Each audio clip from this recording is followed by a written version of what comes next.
Ya, sahabat sekalian, filsafat penderitaan, memento mori. Kebanyakan orang memang takut mati. Ketakutan akan kematian memang cukup umum, dan kebanyakan orang takut mati dalam berbagai tingkatan. Materi malam ini disusun dalam rangka belajar bersama filsafat penderitaan di kelas Jumat atau Keju, Lingkar Filsafat Circles Indonesia.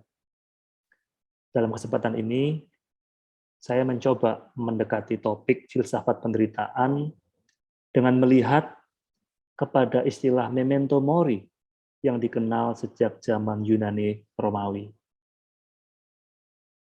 Memento mori merupakan frasa Latin yang berarti ingatlah kematian. Ada materi yang saya sudah persiapkan, sahabat bisa membaca keterangan secara etimologi di dalam materi itu. Tapi setidaknya yang bisa kita bagikan sama-sama di ruang Zoom ini adalah kita tahu menurut Tertullianus ya pada abad kedua, istilah ini berawal dari cerita tentang seorang pelayan atau budak ya yang ditugaskan berdiri di dekat seorang jenderal yang menang perang saat sang jenderal diarak masuk ke dalam kota. Sang jenderal menikmati sanjungan dan kerumunan yang bersorak-sorai di sekitarnya. Pelayan itu bertugas berbisik di telinga sang jenderal. Di dalam bahasa Latin, respice poste, hominem te esse, memento mori. Aku menjagamu, engkau hanyalah manusia. Ingatlah kematian. Nah, sahabat sekalian, alasan mendekati filsafat penderitaan dengan memento mori, karena yang pertama adalah di dalam sejarah filsafat, bahkan yang sangat awal, kematian dipandang sebagai raison d'être atau alasan adanya filsafat. Kematian adalah tujuan adanya kegiatan berfilsafat. Para filsuf sejati pernah mempelajari kematian, kata Socrates. Bahkan dia mengatakan filsafat tidak lain adalah tentang mempersiapkan kematian dan akhirnya mati. Kematianlah yang memotivasi manusia untuk mencapai tujuannya, yang membantu manusia menghargai orang lain yang dia cintai, dan yang mengakhiri cerita manusia itu sendiri. Kata Casey Scott, seorang pengajar filsafat. Filsafat yang sudah dipelajari oleh para filsuf sejak dulu, dicontohkan oleh Democritus. Ia melatih dirinya dengan menyendiri dan mengunjungi makam. Nah, ini sebagai gaya berfilsafat dari Democritus. Unik sekali ya, berfilsafat dengan cara mengunjungi makam. Tapi itu adalah alasan pertama kenapa kita mendekati topik filsafat penderitaan dengan memento mori. Alasan kedua adalah karena ketakutan akan kematian dinilai menjadi salah satu pemicu atau precipitating factor penderitaan eksistensial seseorang. Beberapa ketakutan ini sehat karena membuat seseorang lebih berhati-hati menjaga kesehatan dan tindakan. Tetapi beberapa orang mungkin memiliki ketakutan yang tidak sehat akan kematian. Fenomena ini mendorong banyak proyek penelitian dan membuat banyak pihak tertarik, mulai dari cendekiawan hingga agamawan. Bahkan ada bidang studi yang disebut tanatologi yang meneliti reaksi manusia terhadap kematian. Beberapa temuan menarik telah muncul terkait kajian terhadap ketakutan akan kematian, tetapi tidak dibahas dalam kelas ini. Menurut Survey of American Fears pada tahun 2017 ya, masih 5 tahun yang lalu ya, survei ini dilakukan oleh Universitas Chapman. Dihasilkan satu temuan bahwa 20,3% orang Amerika takut atau sangat takut mati. Survei ini mencakup respons lain yang melibatkan kematian lebih spesifik, seperti pembunuhan oleh orang yang tidak dikenal, 18%, termasuk takut dibunuh oleh seseorang yang dikenal, 11%. Itu yang pertama. Latar belakang kenapa kita akan membahas kematian untuk mendekati filsafat penderitaan. Yang kedua, memento mori adalah suatu peringatan bagi kita bahwa kematian merupakan siklus alami yang tidak terhindarkan. Tidak ada pesta yang tidak akan berakhir. No party that never ends. Semua manusia akan mati. Sama seperti orang-orang yang kita kasihi yang sudah mendahului kita, suatu hari kita juga akan menyusul mereka. Kematian adalah fase normal yang akan dilalui setiap orang. Jadi tidak perlu khawatir, kata Dr. Ashok Handa, seorang dosen kedokteran bedah di Universitas Oxford, Inggris. Dia mengatakan kematian adalah fase normal yang akan dilalui setiap orang. Tubuh kita tidak akan selamanya seperti ini, dan ketika kematian menjemput, itu adalah sesuatu yang normal. Jadi tidak perlu khawatir, kata beliau. Martin Heidegger itu pernah menulis ya di dalam bukunya Being and Time ya, tahun 62. Dia mengatakan bahwa kematian adalah kemungkinan dari ketidakmungkinan semua keberadaan. Wah, memang agak rumit ya perkataan Heidegger ini, dan mungkin kita tidak perlu terlalu dogmatis dalam hal ini. Namun, kalimat ini setidaknya bisa kita pinjam dari Heidegger, bahwa death is the possibility of the impossibility of any existence at all.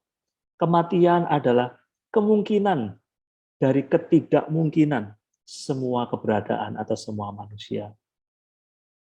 Artinya, ya semua orang akan meninggal dunia.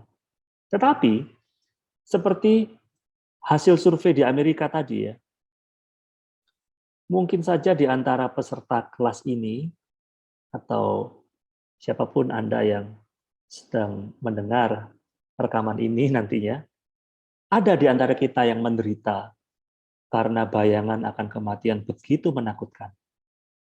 Lalu berusaha menyangkali kematian. Seperti kata Ernest Becker dalam bukunya The Denial of Death. Buku ini memenangkan penghargaan Pulitzer.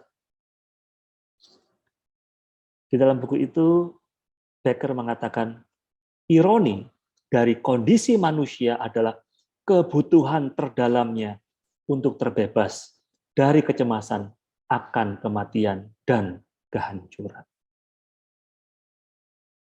Tidak ada yang mau mati, kata Steve Jobs. Bahkan orang yang ingin masuk surga pun tidak ingin mati untuk mencapai surga. Ya, ini kata Steve Jobs dalam pidatonya di Universitas Stanford ya, tahun 2005 yang lalu. Bisa jadi pidato Steve Jobs ini menyuarakan suara hati banyak orang. Bahkan mungkin suara hati kita. Kalau bisa, kita tidak perlu mengalami kematian. Kalau bisa. Sahabat sekalian, ketika memikirkan kematian, mari kita terlebih dahulu menilik apa yang dimaksud dengan mati. Meskipun definisinya tidak selalu disepakati secara seragam. Tapi kalau kita melihat di dalam KBBI, mati artinya sudah hilang nyawanya, tidak hidup lagi. Ya, ini mirip dengan kamus Cambridge ya. Tidak hidup lagi. William Breitbart mengatakan kematian sering didefinisikan sebagai penghentian semua fungsi biologis yang menopang organisme hidup. Pertanyaannya sekarang, apakah kematian merupakan hilangnya kehidupan atau hilangnya keberadaan?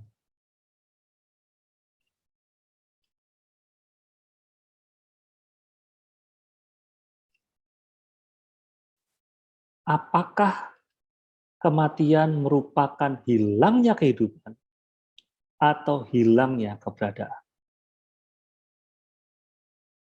Apa yang dimaksud dengan hidup? Apa yang dimaksud dengan ada? Mari kita renungkan sejenak ya. Sebagai contoh, apa yang dimaksud dengan ada? Bagaimana Anda tahu bahwa saya, Dimas Anugrah, ada? Oh ya, ada di Zoom, kelihatan wajahnya, ada suaranya. Bagaimana kalau kamera ini saya matikan? Bagaimana Anda tahu bahwa saya ada? Oh ya, ada suaranya. Bagaimana kalau mikrofon ini saya matikan?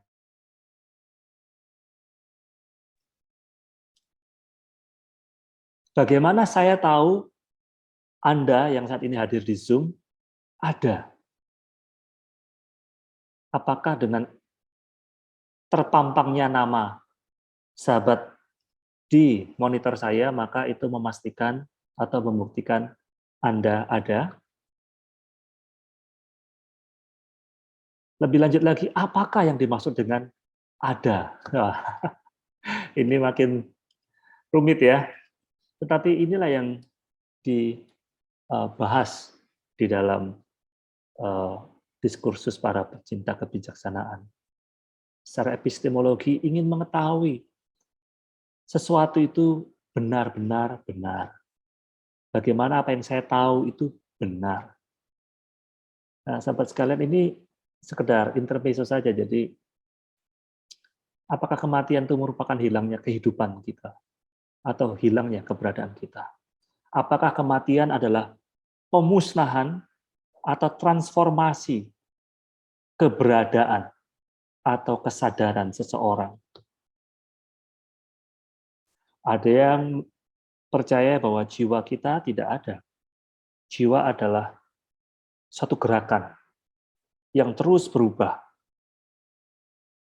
Tetapi ada juga yang meyakini jiwa itu adalah satu entitas. Sehingga ketika kematian menjemput, maka ada transformasi dari satu bentuk keberadaan jiwa yang menyatu dengan tubuh, dia diubah menjadi satu keberadaan yang lain.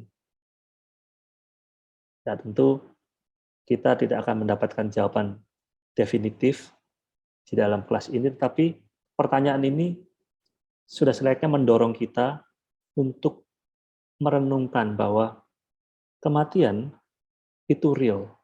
Dan pertanyaan selanjutnya mengenai kemana jiwa setelah kematian, itu akan kembali kepada filsafat keilahian yang tentunya kita miliki secara personal ya. Secara biologis, kita manusia adalah satu spesies yang sama. Kita memiliki siklus dan kebutuhan biologis yang sama. Mulai dari makan, minum, sampai dengan kebersihan, kesehatan. Anatomi manusia juga tidak berbeda. Dokter lulusan Indonesia bisa mengobati juga manusia yang lain, di negara lain, di tempat yang lain. Anatomi manusia tidak berbeda secara umum ya. Dan di dalam sejarah, unsur biologis manusia tidak memungkinkannya untuk hidup selamanya. Panjang umur bisa, tetapi hidup selamanya tidak. Secara etis, manusia juga selalu mencari apa yang elok, merindukan hidup yang baik dan teratur. Atau menurut pemikiran Platon, setiap orang pada dasarnya merindukan tata kehidupan masyarakat yang elok dan bajik, kalos kagatos, yang elok, yang bajik. Contohnya, yang elok, yang baik ya kita taat lalu lintas, kita taat prokes, demi menjaga kelangsungan hidup manusia yang lebih lama. Taat lalu lintas supaya tidak terjadi kecelakaan. Prokes supaya kita tetap sehat, menjaga eksistensi kita lebih lama. Secara metafisis, selain memiliki tubuh, manusia memiliki jiwa yang dipengaruhi kumpulan beragam unsur yang membangun life structure kita. Mulai dari moral, needs atau kebutuhan, ada kognitif, ada psikoseksual, psikososial, dan juga ada spirit atau roh. Plus jaringan sosial kultural yang kemudian membentuk kita manusia menjadi satu entitas metafisik yang unik. Metafisik berarti tidak kelihatan di luar atau mengatasi, melebihi fisik yang kelihatan. Nah, kemana jiwa manusia ini pasca kematian badani? Ini tetap menjadi perbincangan yang terbuka sampai sekarang. Secara metafisik, kita sama.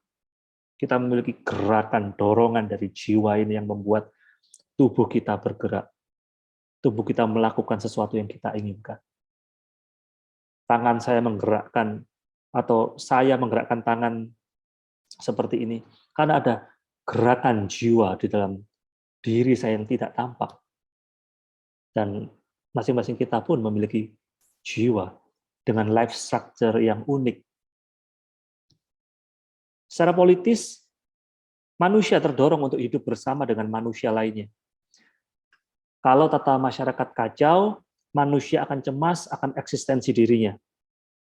Komunitas politik adalah fenomena universal di dalam sejarah umat manusia.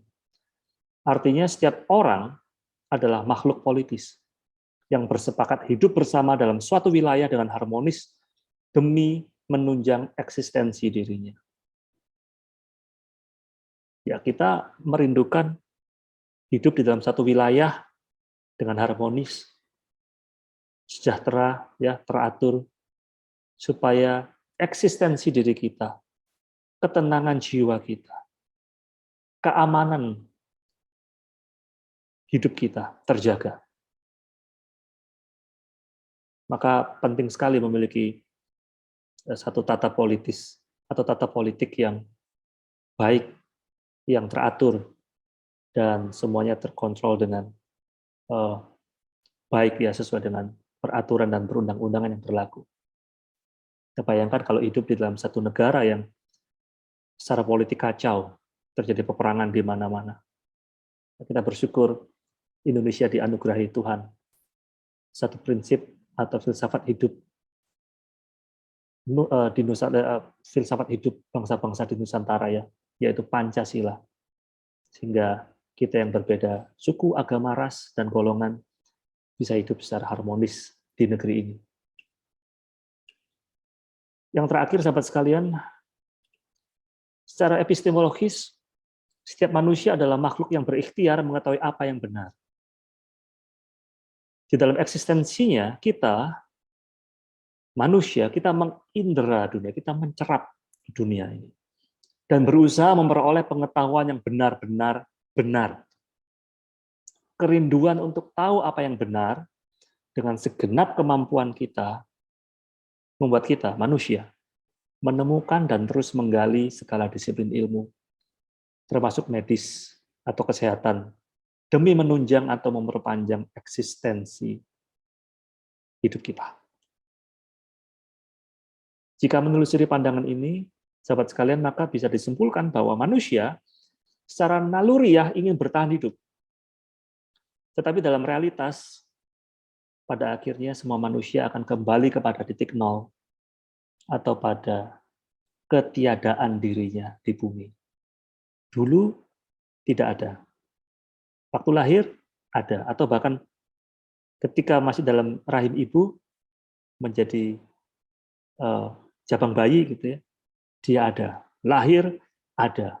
Tetapi manusia menjadi sadar kalau kita mau jujur bahwa kita sedang hidup dalam satu lingkaran, ya. Sejauh mana kita pergi, kita akan kembali lagi pada titik nol atau titik di mana kita tidak ada lagi di bumi ini.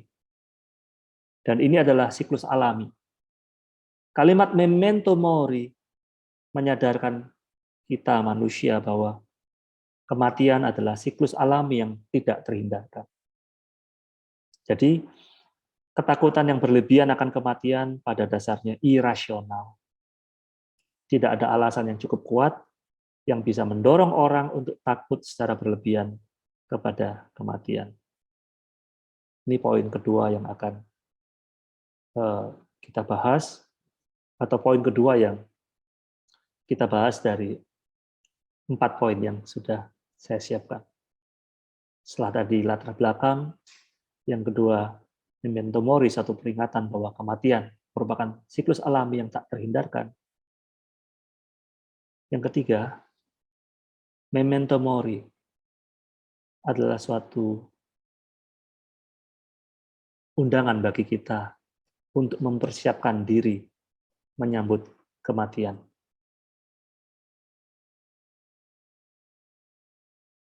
Epictetus, filsuf Stoa bernama Epictetus, ya, seorang budak, dia menawarkan pemikiran hidup adalah mempersiapkan diri menuju kematian secara rasional. Artinya, sembari menuju kematian, setiap orang dituntut menggunakan akal budi atau kebijaksanaannya dalam mengelola nafsu dirinya sendiri. Sejak masa pra-Masehi, para biksu di India sering pergi ke tempat pemakaman untuk mengamati jenazah yang ditinggalkan di sana agar dimakan hewan liar dan serangga. Jenazah bisa berubah ya, lama-lama berwarna hitam, kelabu, dari warna hijau sampai biru kehitaman.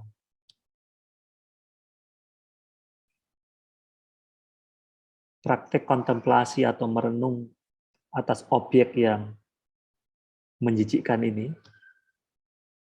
disebut asubha kamatana. Ya, ada yang mengatakan itu adalah satu kontemplasi yang menjijikkan. Ada yang mungkin yang mengatakan ini kontemplasi atas objek yang mengerikan, menakutkan. Tapi kita tahu poinnya. Melihat, mengamati jenazah yang ditinggalkan di makam, ya, agar dimakan hewan liar dan serangga. Kenapa? Bagi para biksu,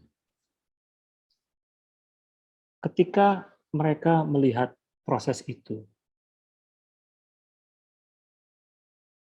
adalah suatu cara yang sangat berharga dan menghemat waktu untuk memahami dekatnya kehidupan dengan kematian. Sebab banyak orang harus menunggu puluhan tahun sampai orang tua atau pasangannya meninggal baru bisa menyadari bahwa kematian begitu dekat dengan kehidupan. Ini adalah satu praktik yang sangat menarik ya menurut saya. Bahkan ini dilakukan sejak masa pra-Masehi. Saya tidak tahu pada masa sekarang, tapi pada masa pra-Masehi hal ini dilakukan. Yang jelas hingga kini di dalam tradisi Buddhis ada yang disebut dengan Maranasati, yaitu mindfulness of death atau death awareness, suatu kesadaran akan kematian. Seneca, seorang filsuf Romawi yang hidup sejaman dengan Yesus Kristus dari Nazaret, dia percaya bahwa hidup sejatinya adalah perjalanan menuju kematian. Maka setiap orang perlu berlatih mempersiapkan kematian sepanjang hidupnya. Perlu seumur hidup untuk belajar bagaimana menjelang ajal, ujar Seneca. Masa hidup manusia memang terbatas. Sehebat dan sekuat apapun tubuh seseorang sekarang ini, suatu hari akan sakit juga, melemah, tidak berdaya, lalu mati. 7 tahun yang lalu, pada bulan Januari 2015 ya, atau mungkin 31 Desember 2014. Papa saya itu mengantarkan saya ke airport di Surabaya, di Juanda. Kami makan bersama. Beliau berusia 81 tahun pada waktu itu.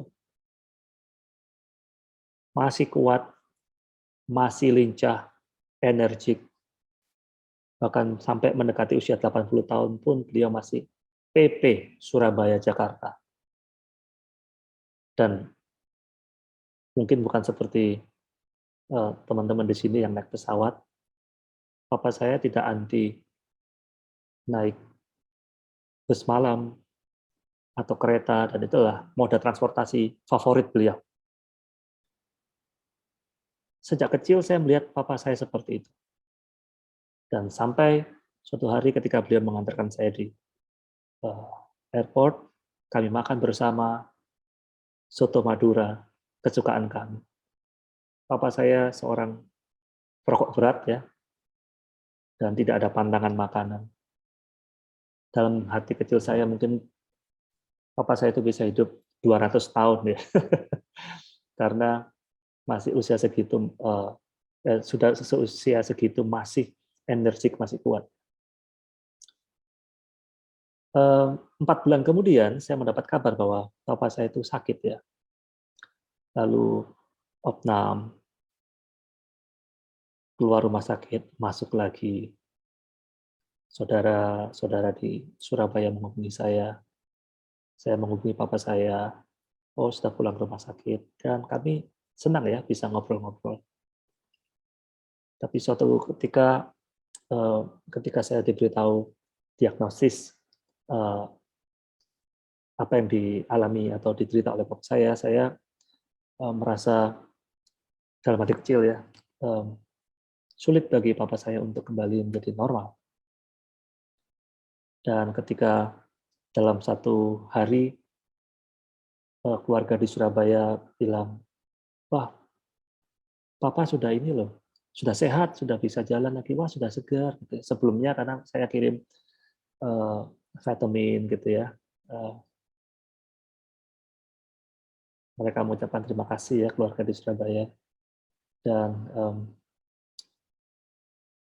ketika dikatakan papa saya mulai membaik, justru saya merasa ini adalah saat yang paling kritis bagi papa saya, karena banyak kasus di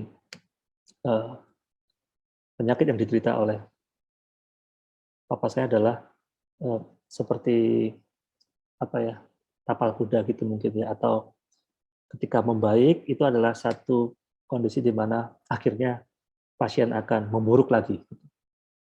Dan benar 2 minggu kemudian papa saya meninggal dunia. Sejak kecil saya dipertontonkan teladan dari seorang pria ya, seorang papa yang rajin bekerja, yang kuat secara fisik, yang energik gitu ya. Dan pada bulan April 2015 saya melihat kenyataan bahwa papa saya yang adalah pahlawan saya sejak saya kecil tentunya, akhirnya tubuhnya melunglai, melemah, tidak berdaya. Dan di kamar yang saya biasa tidur juga ya, di rumah kami di Surabaya, beliau meninggal dunia di situ.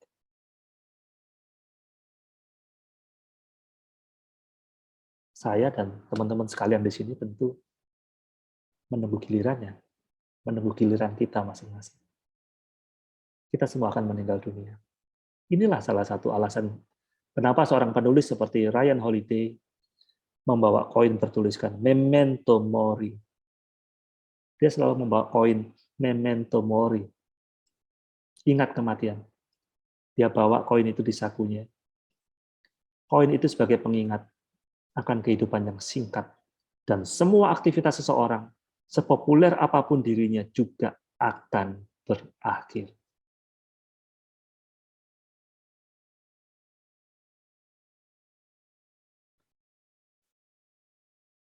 Sekeras apapun Kita berusaha, sekeras apapun seseorang berusaha, kita tidak bisa lepas dari kematian, dan memento mori atau mengingat kematian membawa manusia mengetahui suatu hari akan menemui babak akhir hidupnya masing-masing, walau tidak tahu dengan cara seperti apa dan kapan hari itu akan tiba.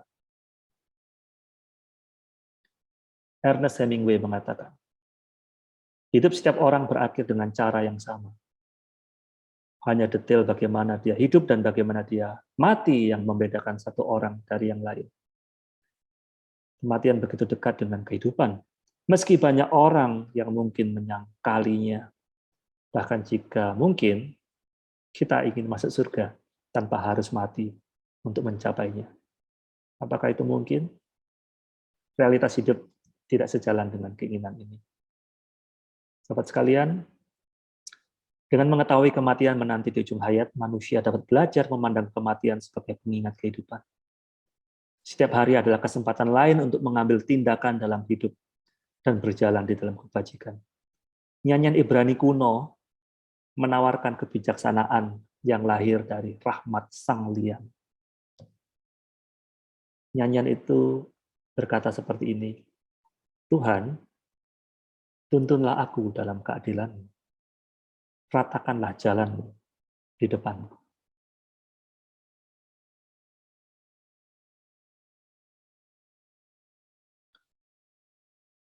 Ini adalah satu nyanyian yang sangat indah. Ketika sang penyanyi ini mengetahui bahwa hari-harinya adalah kesempatan untuk mengambil satu tindakan yang bajik dan berjalan di dalam kebaikan, maka dia meminta kepada Tuhannya untuk menuntun dia di dalam keadilan dan meminta Tuhannya untuk meratakan jalan di depannya. Itu yang ketiga, sahabat sekalian. Yang keempat, yang terakhir, filsafat keilahian merespons memento mori. Ini satu tawaran. Karena ini adalah satu tawaran, maka terbuka ruang bagi sahabat sekalian untuk menawarkan pendapat melalui filsafat keilahian atau prinsip-prinsip atau tradisi religius bahkan yang sahabat sekalian ingin percakapkan bersama dengan kita semua di sini. Karena ini adalah kelas belajar bersama ya di hari Jumat, jadi terbuka untuk ruang semacam itu. Filsafat keilahian merespons memento mori, suatu tawaran. Jika filsafat Yunani Romawi memandang kematian sebagai hal yang wajar dan jiwa manusia akan kembali ke alam, maka filsafat keilahian bergerak melampaui pemahaman itu. Dalam tradisi Yudaisme misalnya, Musa itu mengatakan, ajarlah kami menghitung hari-hari kami sedemikian, hingga kami beroleh hati yang bijaksana. Tentu mengajar menghitung hari-hari bukan seperti ini hari Senin, ini hari Selasa, Rabu, tetapi dia memohon ya kepada Sang Pencipta untuk diberikan kesadaran melihat bahwa waktu yang dimiliki oleh manusia begitu cepat.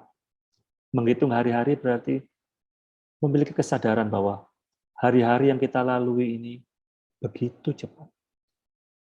Supaya setelah mengetahui kesadaran itu, sudah mendapatkan kesadaran itu, seseorang atau Musa dalam hal ini, memperoleh hati yang bijak, memperoleh hikmat. Bagi anak kecil ya, waktu itu seperti merangkak. Bagi anak remaja, waktu itu seperti berjalan. Wah, tiba-tiba udah lulus SMA. Kemarin baru lulus SD. Nggak terasa sudah SMP. Oh, nggak terasa sekarang udah lulus SMA, mau kuliah. Tapi bagi orang dewasa, di atas 40 tahun gitu ya, waktu itu seperti berlari. Cepat banget.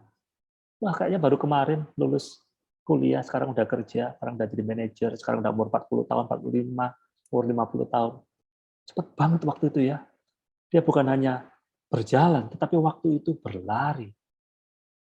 Tapi bagi orang-orang yang sudah usia indah, waktu bukan hanya berjalan dan berlari, tetapi waktu itu terbang cepat sekali.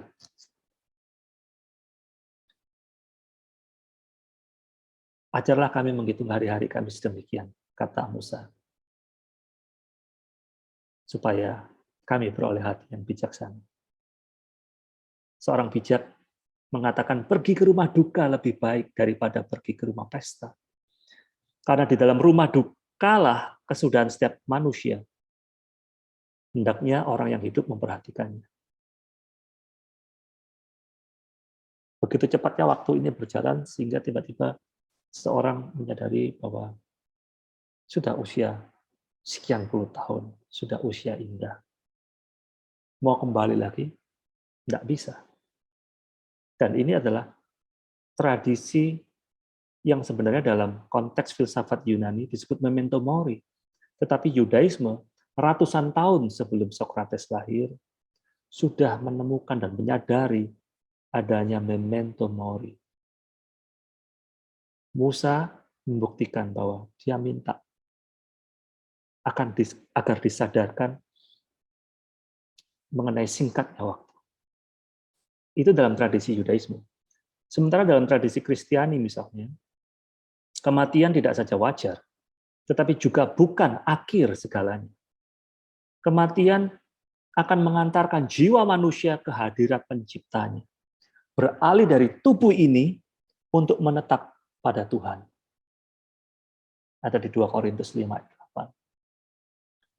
Tubuh fisik manusia suatu hari kelak akan dibangkitkan pada kedatangan Yesus kedua kalinya. Dalam hal ini, secara teologis adalah manusia atau orang-orang yang percaya kepada Yesus. Keyakinan akan kebangkitan mendorong umat Kristiani menyebut kematian fisik sebagai tidur. 1 Korintus 15 ayat 51. Dan menantikan masa di mana maut tidak ada lagi. Wahyu 21 ayat 4. Nah, ini ada 2 tradisi yang saya tawarkan. Tetapi silakan sahabat memberikan tawaran dalam tradisi religius lainnya di sesi percakapan nanti ya. Untuk memperkaya kita. Agar kita mengetahui bagaimana dalam tradisi-tradisi lain melihat kematian. Sahabat sekalian, filsafat keilahian memahami bahwa hidup bukanlah sekedar mempersiapkan diri menghadapi kematian secara rasional. Kalau tadi Epictetus atau filsafat Stoa menawarkan bahwa hidup mempersiapkan diri. Hidup adalah mempersiapkan diri menghadapi kematian secara rasional, secara bijak. Tetapi di dalam filsafat keilahian, hidup bukanlah sekadar mempersiapkan diri menghadapi kematian secara rasional, tetapi menjalani hidup sesuai panggilan Sang Khalik yang termanifestasikan dalam hati nurani seseorang. Nah, itu ada di dalam Roma 2 ayat 14 sampai 16. Ada hati nurani yang bertugas untuk menjadi hakim di dalam diri seseorang. Apakah yang dilakukan itu baik atau tidak. Jadi hati nurani yang akan memberikan pembelaan atau bahkan yang menuduh gitu ya. Ini adalah satu nats yang menurut saya luar biasa. Dengan kata lain, hidup manusia tak lain merupakan ikhtiar mempersiapkan diri menghadapi kematian dengan memenuhi panggilan Sang Pencipta atas hidup manusia. Setiap orang diundang untuk mengerti maksud Sang Khalik dalam hidupnya. Alasan dia berada di dunia dan apa tujuan hidupnya. Dalam tradisi Kristiani, tujuan utama hidup manusia yaitu untuk memuliakan Tuhan dan bersukacita di dalam Dia, atau menikmati Dia, menikmati relasi bersama dengan Dia. Jadi 1 Korintus 10 ayat 31. Sekali lagi silakan Sahabat nanti memberikan tawaran dalam tradisi religius lainnya ya di sesi percakapan, bagaimana tradisi religius lainnya merespons atau melihat isu kematian ini. Sebagai penutup, sebelum kita lanjutkan di sesi tanya-jawab, Memento Mori adalah sebuah bisikan filsafat. Bukan untuk membuat takut, melainkan mengundang setiap orang memperhatikan dengan seksama bagaimana ia hidup. Tidak seperti orang bebal, tetapi seperti orang yang arif dan mempergunakan waktu secara bijak. Menggunakan waktu yang ada secara produktif adalah nasihat bagi semua orang dalam mengisi kehidupan. Nonton serial drama dan bermain game tentu wajar saja. Tetapi akan menjadi tidak sehat jika serial drama atau ngegame itu menjadi satu ikatan atau mengikat seseorang. Sehingga banyak waktu yang berharga terbuang begitu saja. Pergunakanlah waktu yang ada, kata Rabi Saulus dari Tarsus. Pergunakanlah waktu yang ada juga termasuk tidak menyia-nyiakan hidup dengan berusaha menjalani standar kesuksesan atau kekayaan orang lain, atau terjebak dalam kompetisi menggapai popularitas yang tiada habisnya. Layaknya sebuah persiarahan, manusia adalah musafir yang sedang melakukan perjalanan pulang menuju rumah yang kekal. Memento Mori.